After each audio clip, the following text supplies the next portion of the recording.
ಸ್ವರ್ಣಗೌರಿ ಸೌಭಾಗ್ಯದ ಸಂಕೇತ. ಅತ್ಯಂತ ಶ್ರೇಷ್ಠ ಮಟ್ಟದ ಸಂಪತ್ತು, ಸೌಭಾಗ್ಯ, ಲಾವಣ್ಯ ಎಲ್ಲವನ್ನು ಕೊಡ್ತಕ್ಕಂಥವಳು ಸ್ವರ್ಣಗೌರಿ. ಈ ಬಾಗಿನ ಅಂದ ತಕ್ಷಣ ಮರದ ಬಾಗಿನನೇ ಯಾಕೆ ಕೊಡಬೇಕು ಅಂತ? ಹಿಂದೆ ಎಲ್ಲ ಒಂದು ತಾಂಬೂಲ ಇದ್ದರೆ ಇವತ್ತಿನ ಸ್ಟ್ಯಾಂಪ್ ಪೇಪರ್ ಮೇಲೆ ಅಗ್ರಿಮೆಂಟ್ ಆಗಿ ಹೋಗುತ್ತಲ್ಲ, ಅದೆಲ್ಲ ಎರಡು ವಿಳ್ಳೆದೆಲ್ಲ ಇಟ್ಟರೆ ಅದೇ ಫೈನಲ್ ಅಗ್ರಿಮೆಂಟ್. ತೆಂಗಿನಕಾಯಿ, ಬಾಳೆಹಣ್ಣು ಇವೆರಡಕ್ಕೆ ಬಹಳ ಪ್ರಾಮುಖ್ಯತೆ. ದೇವರಿಗೆ ಪೂಜೆ ಮಾಡುವಾಗಲಿ ಅಥವಾ ಯಾರಿಗಾರು ಕೊಡುವಾಗಲಿ ಇದನ್ನೇ ಯಾಕೆ ಬಳಸ್ತೀವಿ ಅಂತ? ಇವನು ಇರುವಂಥದ್ದು ಸ್ವಾನಂದ ಲೋಕದಲ್ಲಿ ಇರ್ತಕ್ಕಂಥವನು ಗಣಪ. ಅದು 21ನೇ ಲೋಕ.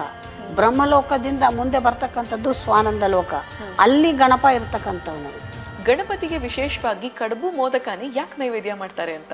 ಒಂದು ಪುಟ್ಟದಾದರೂ ಒಂದು ಗೌರಿಯನ್ನ ತರಬೇಕು, ತಾಯಿ ಇಲ್ದಿರೋ ಮಗನ್ನ ಕರ್ಕೊಂಡು ಬರಬಾರ್ದು ಅಂತ. ಹೀಗೆ ಅತ್ಯಂತ ಪ್ರಿಯನಾದವನು ವಿನಾಯಕ. ಗಣೇಶನ್ನ ತರಬೇಕಾದ್ರೆ ಕೆಲವು ಸೊಂಡಲು ಬಲಕ್ಕೆ ತಿರ್ಕೊಂಡಿರುತ್ತೆ, ಕೆಲವು ಸೊಂಡಲು ಎಡಕ್ಕೆ ತಿರ್ಕೊಂಡಿರುತ್ತೆ. ತುಂಬಾ ಜನಕ್ಕೆ ಕನ್ಫ್ಯೂಸ್ ಆಗ್ಬಿಡುತ್ತೆ.